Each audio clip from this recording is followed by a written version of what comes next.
صحي الصبح ساب الدين للتاني كده، انت بقى تطورت فشخ. فاهم؟ ما يعني انا مش فاهم يعني هل التطور في ده.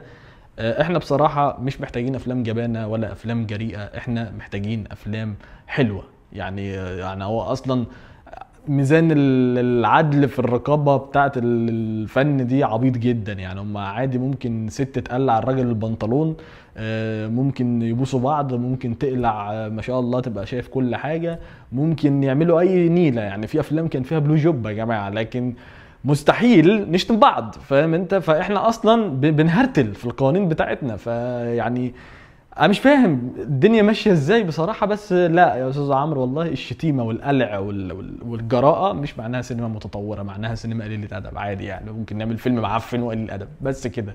وده كان رايي في التصريحات اللي طلعت. اتمنى يكون انت كمان عندك راي وتكتبه لي في الكومنتات اذا كنت مختلف او متفق معايا في اي حاجه. وتابعني بنزل محتوى عن التمثيل.